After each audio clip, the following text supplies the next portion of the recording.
Comme vous pouvez le constater à droite en regardant le drapeau breton battre vigoureusement, et ben ça y est, c'est déjà fini le beau temps.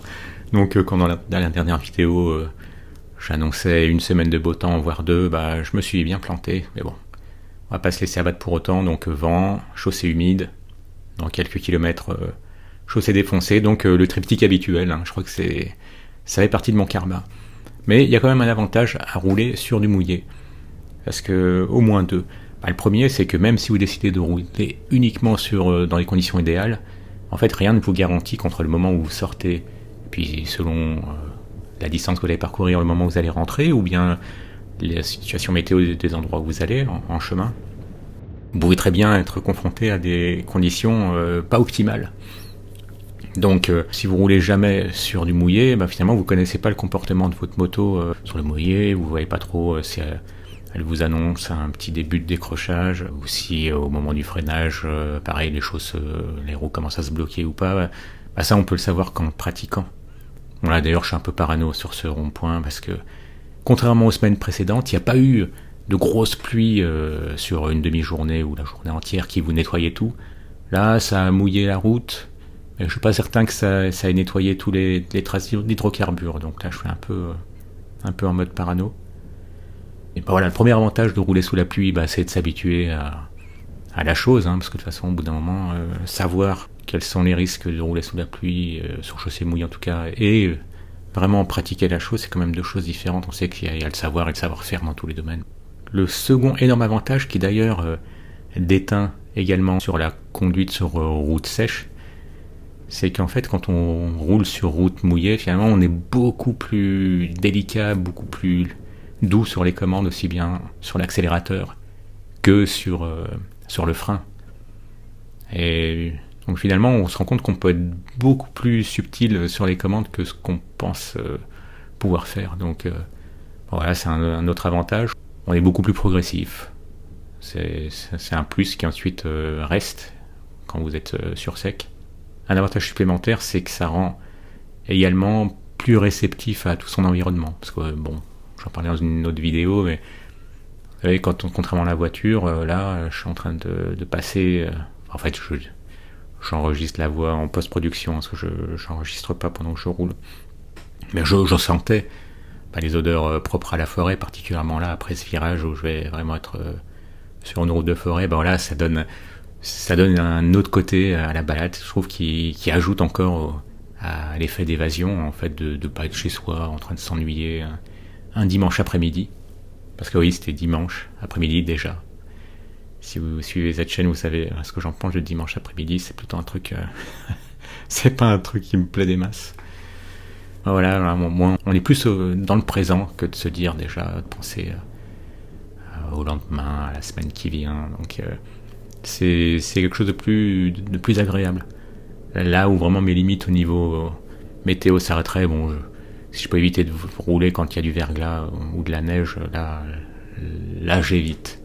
Mais j'ai la chance d'être dans une région où certes il pleut parfois un peu plus qu'ailleurs, il y a parfois un peu plus de vent qu'ailleurs, mais tout ça on s'habitue.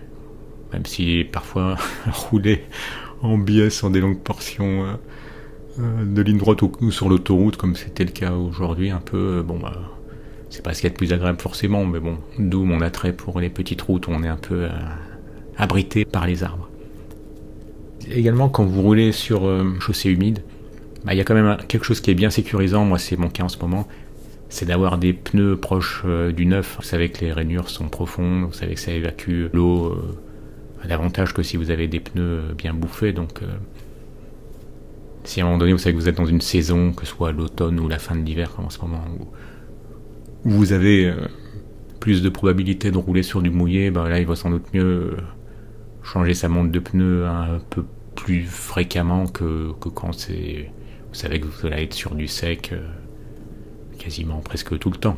L'un de vous me narguait même gentiment sur le fait que dans sa région, dans le sud, c'était 8 mois de soleil par an.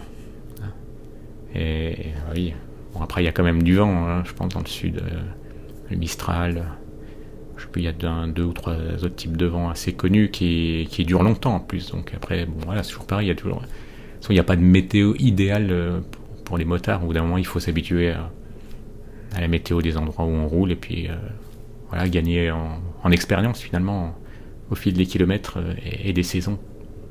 D'ailleurs, c'est peut-être aussi ça l'avantage quand vous passez votre permis sur une durée un peu étalée, ça permet de rouler sur des conditions météo différentes.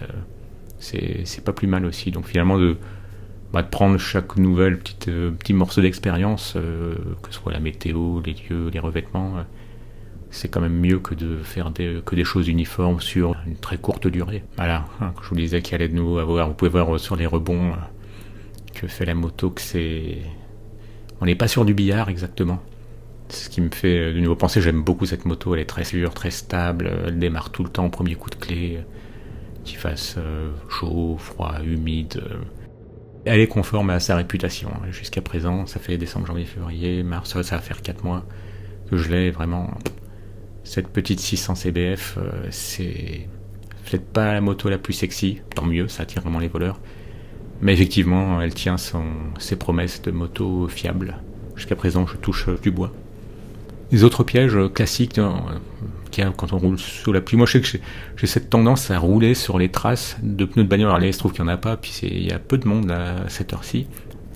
Mais par exemple, j'ai tendance à rouler un peu proche de la ligne médiane pour éviter les feuilles mouillées et tout ce qui est mouillé sur le bord. Également pour être vu aux intersections et voir moi-même ce qui approche des intersections plus facilement. Mais ça permet aussi de rouler à l'endroit où les pneus de voiture ont roulé eux-mêmes. Et donc ils ont eux-mêmes asséché un peu cette portion de route. Alors je sais pas si c'est un peu extrême comme raisonnement, mais dites-moi si vous pratiquez la chose également, d'essayer de rouler à l'endroit où roulent aussi les pneus de bagnole, donc aux endroits qu'ils ont eux-mêmes asséchés.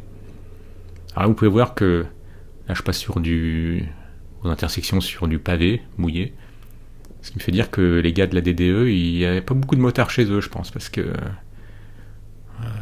on sait que les pavés mouillés, c'est pas ce qui procure le plus d'adhérence, et c'est quelque chose. Encore, nous on n'est pas les plus mal lotis, parce que là vous pouvez voir, j'arrive à l'approche d'un passage pour piétons, au moins on peut rouler entre les bandes blanches. Parce que je regarde d'autres motovlogueurs, notamment des Belges, j'ai pu constater que chez eux, c'était de belles alternances entre ligne rouge, ligne blanche, ligne blanche sur leur passage piéton. Donc eux, ils ont des gens encore plus sadiques qui gèrent l'équipement et les infrastructures routières qu'en France.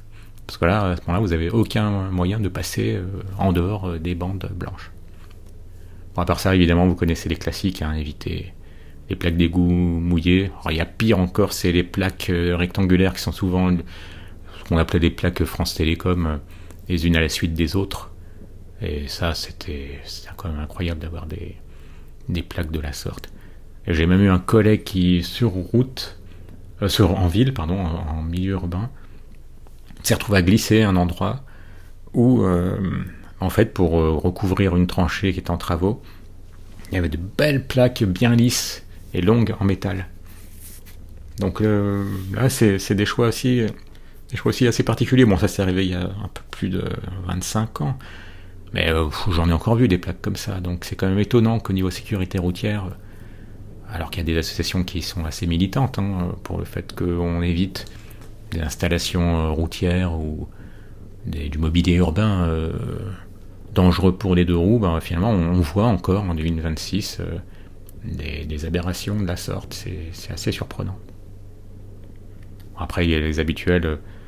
Les licences de freinage s'allongent, donc on essaie de garder plus de distance de sécurité, même si dans une autre vidéo je vous la montrerai, parce que là elle commencerait à être un peu longue, mais quand vous essayez de respecter les limitations de vitesse, moi je me suis fait bien coller au cul encore, de nouveau. C'était même pas une voiture allemande, cette fois-ci c'était une petite 107, et qui m'a dépassé rageusement en sortie de ville, parce qu'elle n'avait pas apprécié que je respecte les zones 30, puis qu'après je roule à 50. Et bon, voilà, dans ce cas, vous les laissez faire leur vie, mais c'est étonnant que les automobilistes ils se rendent toujours pas compte qu'eux-mêmes, même s'ils ont 4 roues, sur mouillé, ils freinent moins bien. Et d'ailleurs, après, j'arrivais sur la 2x2 voies, une 2x2 voies, sur laquelle il y a 2 accidents par semaine depuis 1 an que je la prends. Donc, c'est pas les lois élémentaires de la physique, ont pas l'air de passer chez tous les usagers de la route. Donc, oui, quand c'est mouillé... Même une bagnole, ses distances de freinage s'allongent. Bon, au bout d'un moment, On essaye de ne pas être pris dans les carambolages, mais c'est étonnant, hein, deux cartons par semaine sur les 2 fois 2 voies que je pratique. Un peu moins parce que je passe par ces routes de temps en temps. Le mouillé, il faut juste prendre de bonnes habitudes. Si vous en avez d'autres de bonnes habitudes que vous voyez que vous utilisez sur le mouillé, n'hésitez pas à le mettre en commentaire. C'est toujours bon d'en apprendre davantage. Et j'en profite pour mettre en lien une autre vidéo d'une youtubeuse que j'aime bien. En plus c'est une motarde, donc ça change un peu. C'est une Savoyarde et qui a sorti une vidéo sur la même thématique, du fait qu'on est quand même une saison où le temps n'est pas encore franchement estival. Elle donne d'autres conseils en fonction de sa région, son expérience. Elle a déjà eu 14 motos, donc elle a plus d'expérience que moi en moto. Bon, en plus, vous voyez, moi je suis beaucoup sur des départementales, là, il y a plein de boue, je suis dans des contextes un peu particuliers. Elle, je vois qu'elle fait un peu plus à la fois de ville, de montagne forcément. Et voilà, c'est toujours sympa de voir ce que d'autres motards font et pratiquent et les expériences qu'ils tirent de milliers de kilomètres parcourus au fil du temps. Et bien un petit like si vous avez aimé, abonnez-vous si ce n'est déjà fait, et à bientôt.